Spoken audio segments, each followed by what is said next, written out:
14वां अध्याय, समाधि लाभ। मैं आ गया गुरुजी। मेरा लज्जित चेहरा मेरे मनोभावों को अधिक स्पष्टता से व्यक्त कर रहा था। चलो रसोई घर में चलकर खाने के लिए कुछ देखते हैं। श्री युक्तेश्वर जी का बर्ताव इतना सहज था मानो हम कुछ दिनों के लिए नहीं बल्कि कुछ घंटों के लिए ही अलग रहे हों। गुरुदेव, मेरे द्वारा आश्रम के कर्तव्यों को अचानक छोड़कर चले जाने से आपको अवश्य निराशा हुई होगी। मुझे तो लगा था आप मुझ पर क्रोधित होंगे। नहीं, बिल्कुल नहीं। क्रोध केवल इच्छा के अवरोध से उत्पन्न होता है। मैं कभी दूसरों से कोई अपेक्षा नहीं रखता, इसलिए उनका कोई भी कार्य मेरी इच्छाओं के विपरीत नहीं हो सकता। मैं अपने किसी स्वार्थ के लिए तुम्हारा उपयोग कभी नहीं करता। मैं तो केवल तुम्हारे सच्चे सुख में ही खुश हूं। गुरुदेव, दिव्य प्रेम के बारे में मैंने केवल सुना ही था और कुछ धुंधली सी कल्पना कर सकता था, परंतु आज आपके देवता स्वरूप उदाहरण में मैं उसका प्रत्यक्ष दर्शन कर रहा हूं। संसार में तो यदि पुत्र भी अपने पिता को पूर्व सूचना दिए बिना उसका काम छोड़कर चला जाए तो पिता उसे आसानी से क्षमा नहीं करता, परंतु आप में क्रोध तो क्या, जरा सी नाराजगी का भी लवलेश मात्र नहीं है, जबकि मेरे कई काम अधूरे छोड़ जाने से आपको भारी असुविधा हुई होगी। हम दोनों ने एक दूसरे की आंखों में देखा। दोनों के ही नेत्रों में अश्रु भर आए थे। आनंद की एक लहर ने मुझे निमग्न कर दिया।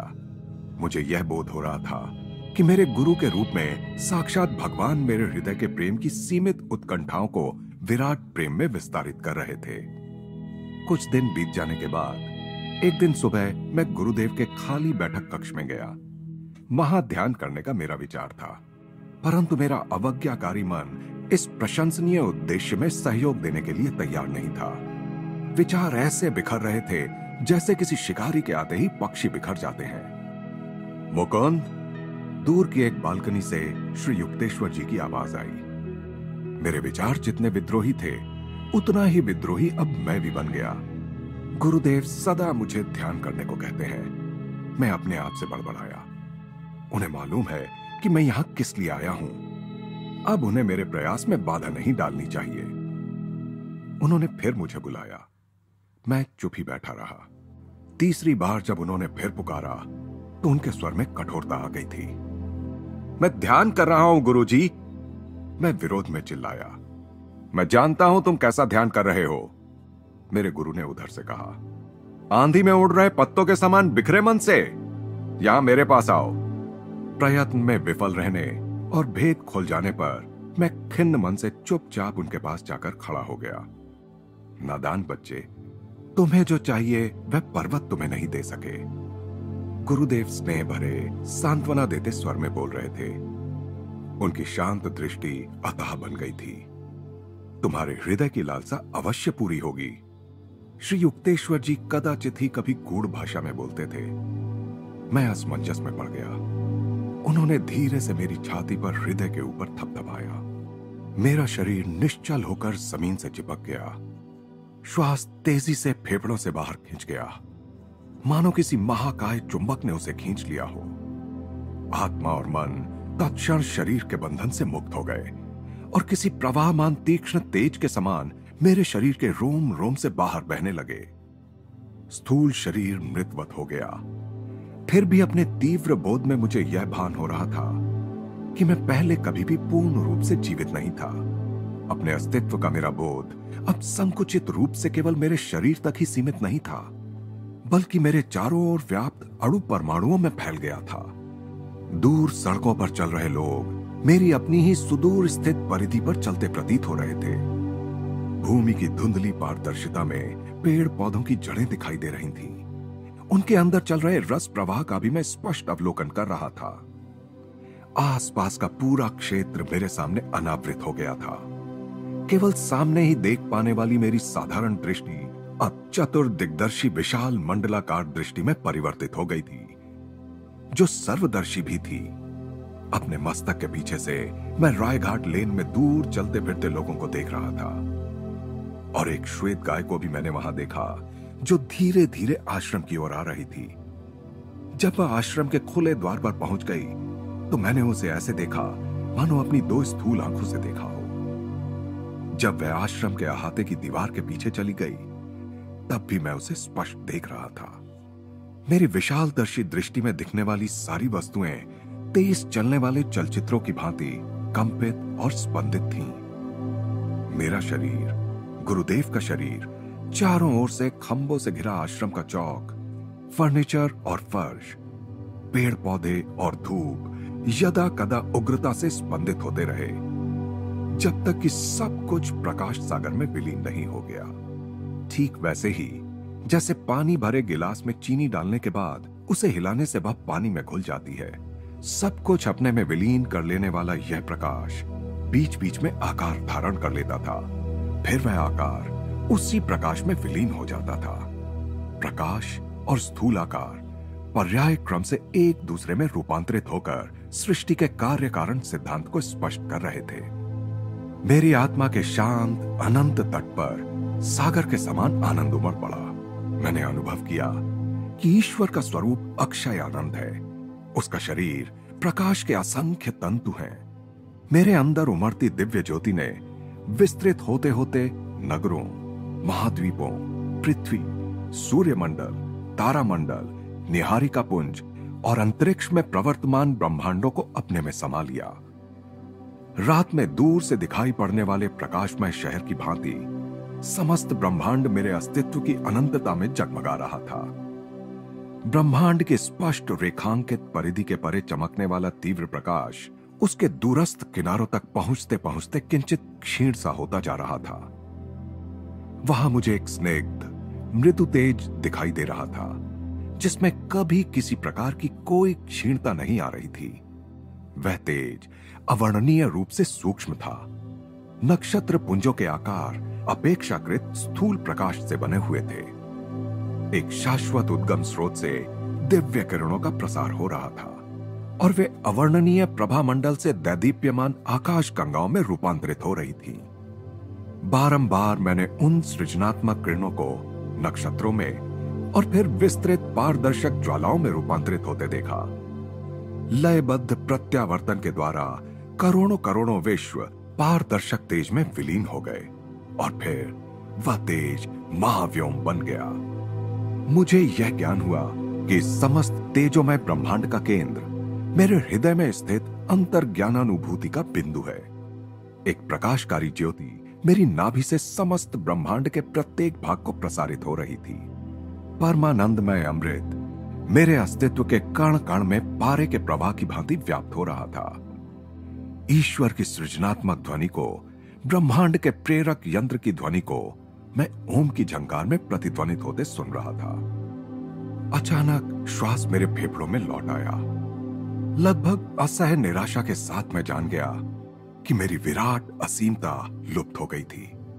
फिर एक बार मैं अपमानास्पद देह पिंजरे में आबद्ध हो गया था, जिसमें ब्रह्म को आसानी से कोई स्थान नहीं मिल सकता। घर से भागे बालक की भांति मैं अपने विराट दिव्य धाम से भाग आया था और अपने आप को मैंने एक संकीर्ण पार्थिव देह के क्षुद्र पिंजरे में कैद कर लिया था। मेरे गुरु मेरे सामने निश्चल खड़े थे।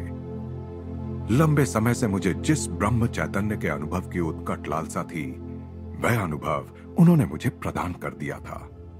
उनके प्रति कृतज्ञता व्यक्त करने के लिए जैसे ही मैं उनके सामने साष्टांग दंडवत करने लगा, तो रोककर उन्होंने मुझे सीधा खड़ा कर दिया और शांत भाव से बोले, तुम्हें परमानंद में डूबे नहीं रहना है। तुम्हारे लिए अभी जगत में बहुत सा काम करना बाकी है। आओ बरामदे में पहले झाड़ू लगाते हैं और फिर गंगा किनारे घूमने चलेंगे। मैं एक झाड़ू लाया। मैं जानता था कि गुरुदेव मुझे संतुलित जीवन की शिक्षा दे रहे थे। शरीर के अपने दैनिक कर्तव्यों का निर्वाह करते हुए आत्मा को विश्वोत्पत्ति के रहस्यों को अपने में समाते हुए विस्तारित होते रहना चाहिए।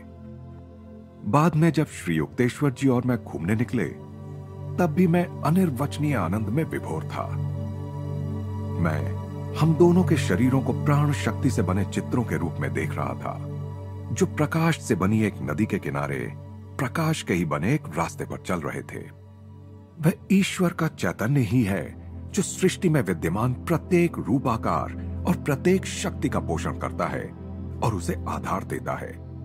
फिर भी वह स्वयं स्पंदनशील प्रतिभासिक सृष्टि से परे परमानंदमय असृष्ट महाशून्य में इन सब से पृथक अलिप्त रहता है। गुरुदेव समझा रहे थे, जो लोग इस भूलोक में आत्म साक्षात्कार प्राप्त कर लेते हैं वे भी इसी प्रकार का द्विविध जीवन जीते हैं। विवेक और निष्ठा के साथ जगत में अपना कार्य करते हुए भी वे अपने आंतरिक परमानंद में निमग्न रहते हैं। ईश्वर ने अपने अस्तित्व के असीम आनंद से ही सब मनुष्यों की सृष्टि की है। यद्यपि वे शरीर में कष्टप्रद रूप से आबद्ध हैं, फिर भी ईश्वर यह अपेक्षा करते हैं कि उसकी प्रतिमूर्ति स्वरूप बने मानव इंद्रिय बोध से उत्पन्न सीमित व्यक्तित्व से ऊपर उठकर उसके साथ पुनः एकात्म स्थापित कर लें। इस विश्वरूप दर्शन से मुझे कई स्थायी शिक्षाएं मिली। प्रतिदिन अपनी चित्त वृत्तियों का निरोध कर मैं इस भ्रमात्मक धारणा से मुक्त हो सकता था कि मेरा शरीर स्थूल भूमि पर चलने फिरने वाला एक हाड़ मांस का पिंड मात्र है। मैंने देखा कि श्वास और चंचल मन ऐसे तूफानों के समान हैं जो प्रकाश सागर को आलोड़ित कर उसमें पृथ्वी, आकाश, मानव, प्राणी, पक्षी, वृक्ष आदि भौतिक आकारों की लहरें उत्पन्न करते हैं। इन तूफानों को शांत किए बिना उस अनंत परम तत्व की एकमात्र अखंड प्रकाश के रूप में अनुभूति नहीं की जा सकती। जब जब मैंने इन दो प्राकृतिक तूफानों को शांत किया, तब तब मैंने सृष्टि की असंख्य उत्ताल तरंगों को उस प्रकाश सागर में ठीक उसी प्रकार विलीन होते देखा जिस प्रकार समुद्र की लहरें तूफान के थम जाने के बाद शांत होकर विलीन हो जाती हैं। गुरु तभी ब्रह्म चैतन्य का यह अनुभव अपने शिष्यों को प्रदान करता है जब उसने ध्यान धारणा द्वारा अपने मन को इतना सुदृढ़ बना लिया हो कि वह इन विराट दृश्यों को देखकर घबरा ना जाए। केवल बौद्धिक इच्छा या खुले दिमाग का होना ही इसके लिए पर्याप्त नहीं है। योग साधना और भक्ति द्वारा चेतना की समुचित रूप से उन्नति द्वारा ही साधक सर्वव्यापकता के मुक्तिदायी आघात को सहन करने के योग्य बनता है। सच्चे भक्त को यह दिव्य अनुभव अवश्य होता है। उसकी अत्यंत तीव्र लालसा ईश्वर को इस प्रकार खींचने लगती है कि ईश्वर उसका प्रतिकार नहीं कर सकते। उस चुंबकीय उत्कंठा से सृष्टिपति विराट दर्शन के रूप में साधक की चेतना की सीमा में खिंचाते हैं। कई वर्षों बाद मैंने समाधि नाम से एक कविता लिखी जिसमें मैंने समाधि की महिमा की एक झांकी प्रस्तुत करने का प्रयास किया था। अदृश्य हो गए प्रकाश और छाया के पर्दे सारे, दुख का लवलेश भी कहीं नहीं रहा। मिट गए क्षण भंगुर सुखों के बोध सारे, नष्ट हो गई इंद्रियों की धुंधली मृग मरीचिका। प्रेम, घृणा, स्वास्थ्य, रोग, जन्म, मृत्यु, द्वैत के पर्दे पर खेलती ये सारी मिथ्या परछाइयां लुप्त हो गईं। माया का तूफान थम गया। गहन अंतर्ज्ञान की जादुई छड़ी से वर्तमान, भूत, भविष्य कुछ भी नहीं रहा अब मेरे लिए। अब तो केवल मैं ही मैं हूं, सदा सर्वदा फैलता सब में सब ओर। ग्रह, तारे, निहारिका पुंज, पृथ्वी, महाप्रलय के ज्वालामुखियों के विस्फोट, सृष्टि की ढलाई की धधकती भट्टी, नीरव क्ष किरणों के हिमनद, ज्वलंत विद्युत अणुओं की बाढ़, अतीत में हुए, वर्तमान में जी रहे, भविष्य में होने वाले सब मनुष्यों के विचार, घास तक का प्रत्येक पत्ता, मैं स्वयं, समस्त मानव जाति, सृष्टि का प्रत्येक कण, काम, क्रोध, लोभ, अच्छा, बुरा, मोक्ष, मुक्ति, इन सब को मैंने निगल लिया और ये सब मेरे एकमात्र विराट अस्तित्व के रुधिर का महासागर बन गए। भीतर ही भीतर सुलगते आनंद ने, जो ध्यान में प्रायः सुलग उठता, मेरे अश्रुपूर्ण नेत्रों को रुद्ध कर दिया और भड़क उठा परमानंद के शोलों के रूप में और स्वाहा कर लिया मेरे अश्रुओं को, मेरे शरीर को, मेरे संपूर्ण अस्तित्व को। ब्रह्म मुझ में समा गया, मैं ब्रह्म में समा गया। ज्ञान, ज्ञाता, ज्ञेय सब एक हो गए। शांत अखंड रोमांच, सदा के लिए जीती जागती नित्य नवीन शांति। समस्त आशा और कल्पनाओं से परे आनंद देने वाला समाधि का परमानंद। नहीं यह कोई अचेत अवस्था या मानसिक बेहोशी जिसमें से स्वेच्छा से लौटा ना जा सके, बल्कि समाधि तो मेरी चेतना के विस्तार को मर्त्य देह की सीमाओं से परे ले जाती है, अनंतता की दूरतम परिधि तक, जहां ब्रह्म सागर बना मैं अपने छोटे से अहम रूप को अपने में ही तैरता देखता हूं। अणुओं की सरसराहट सुनाई देती है। निस्तेज पृथ्वी, पहाड़ पर्वत, घाटियां पल भर में सब गलकर तरल बन गए। सागर प्रवाह निहारिकाओं की धुंध में बदल गए। इस धुंध पर प्रणव की फुंकार आई और उसने उस धुंध के तुषारों पर छाए पर्दे उठा दिए। ज्योतिर्मय अणु परमाणुओं के सागर महासागर दृष्टि के सामने अनावृत हो गए, जब तक ओम के ब्रह्मनाद से सब स्थूल तर आलोक आखिर सर्वव्याप्त परमानंद की शाश्वत किरणों में विलीन न हो गए। आनंद से मैं आया था, आनंद के लिए मैं जीता हूं, पवित्र आनंद में मैं विलीन हो जाता हूं। मन का सागर बना मैं सृष्टि की सारी तरंगों को पीता हूं। उठ गए चार पर्दे, जड़ तरल वायु एवं प्रकाश के। कण कण में विद्यमान मैं अपने विराट स्वरूप में विलीन होता हूं। चली गई सदा के लिए मर्त्य स्मृति की अस्थिर फरफराती परछाइयां। निरभ्र है मेरे मन का आकाश अब, नीचे ऊपर आगे पीछे। अनंतता और मैं एक रूप बनी एक ही किरण है अब। हंसी का एक नन्हा सा बुलबुला मैं अब बन गया हूं सागर हर्षोल्लास का स्वयं।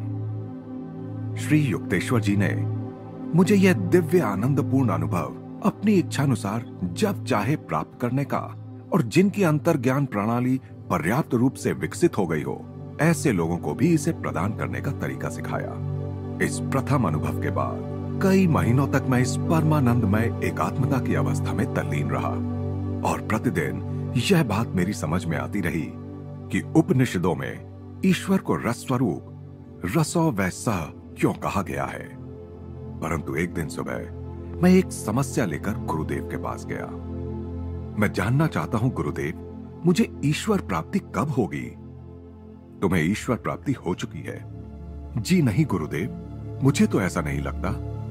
मेरे गुरु मुस्कुरा रहे थे। मुझे विश्वास है कि तुम सृष्टि के किसी जीवाणु रहित साफ सुथरे कोने में सिंहासन पर विराजमान किसी पूजनीय व्यक्ति को ईश्वर नहीं मान रहे हो। तथापि मैं यह भी देख रहा हूं कि तुम्हारी ऐसी कल्पना है कि चमत्कारी शक्तियों का किसी के पास होना ही इस बात का प्रमाण है कि उसने ईश्वर को प्राप्त कर लिया है। नहीं, ऐसा नहीं है। किसी को पूरे ब्रह्मांड को नियंत्रित करने की शक्ति मिल सकती है, परंतु फिर भी ईश्वर उसकी पहुंच से दूर रह सकता है। आध्यात्मिक उन्नति को बाह्य शक्तियों के प्रदर्शन से नहीं मापा जा सकता, बल्कि उसका मापदंड केवल यह है कि ध्यान में वह आनंद की कितनी गहराई में उतरता है।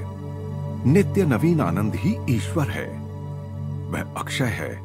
वर्ष दर वर्ष जैसे जैसे तुम ध्यान करते जाओगे, वैसे वैसे वह अनंत युक्तियों से तुम्हें मोहित करता ही रहेगा। तुम्हारे जैसे भक्त जिन्हें ईश्वर का मार्ग मिल जाता है, स्वप्न में भी कभी ईश्वर के स्थान पर दूसरे किसी सुख की प्राप्ति की कल्पना नहीं कर सकते।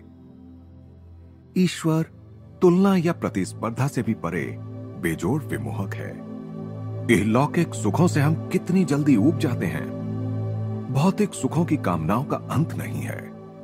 मनुष्य कभी पूर्ण तृप्त नहीं होता और एक के बाद दूसरे लक्ष्य के पीछे दौड़ता ही रहता है। सुख के लिए वह जिस कुछ और की खोज करता रहता है, वह कुछ और ईश्वर ही है, और केवल वही शाश्वत आनंद प्रदान कर सकता है। बाह्य इच्छाएं हमें अभ्यंतर के स्वर्ग से बाहर खींच लाती हैं। वे मिथ्या आनंद देती हैं, जो आत्मिक आनंद का छद्म आभास मात्र है। खोया हुआ आंतरिक स्वर्ग दिव्य ध्यान के द्वारा शीघ्र ही पुनः प्राप्त किया जा सकता है। ईश्वर अकल्पित नित्य नूतनता है, अतः हम कभी उससे ऊब नहीं सकते। जो परमानंद अनंत काल तक सदा के लिए आह्लादक विविधताओं से भरा हो, उससे क्या कभी किसी का मन भर सकता है? अब मेरी समझ में आया गुरुदेव कि संतों ने ईश्वर को अगाध क्यों कहा है। अमर जीवन भी ईश्वर को समझने के लिए पर्याप्त नहीं है। यह सच है, किंतु वह निकट संबंधी और प्रियजन भी है। जब क्रिया योग द्वारा मन इंद्रियजन्य विकारों से रहित हो जाता है, तब ध्यान ईश्वर का दोहरा प्रमाण प्रस्तुत कर देता है। नित्य नवीन आनंद उसके अस्तित्व का प्रमाण है, जो हमारे प्रत्येक अणु को भी उसकी प्रतीति करा देता है। और ध्यान में हमारी प्रत्येक समस्या के लिए ईश्वर का तत्क्षण मार्गदर्शन, उसका समुचित प्रत्युत्तर भी मिलता है। गुरुजी, आपने मेरी समस्या का निराकरण कर दिया। मैं कृतज्ञतापूर्वक मुस्कुराया। अब मैं यह जान गया हूं कि मैंने ईश्वर को पा लिया है, क्योंकि जब कभी कार्यशीलता के बीच ध्यान का आनंद मेरे सुप्त मन में लौट आता है, तब प्रत्येक कार्य में, यहां तक कि उससे संबंधित छोटी से छोटी बात में भी सही दिशा अपनाने का सूक्ष्म मार्गदर्शन मुझे मिलता रहता है। गुरुदेव ने कहा, मानव जीवन तब तक दुखों से ग्रस्त रहता है जब तक हम यह नहीं जान लेते कि ईश्वरीय इच्छा के साथ समस्वर कैसे हुआ जाए। उसकी इच्छा की सही दिशा भी प्रायः अहम मन्य बुद्धि के लिए चकरा देने वाली होती है। केवल ईश्वर ही अचूक मार्गदर्शन देता है। आखिर वो नहीं तो और कौन सृष्टि का भार वहन कर रहा है।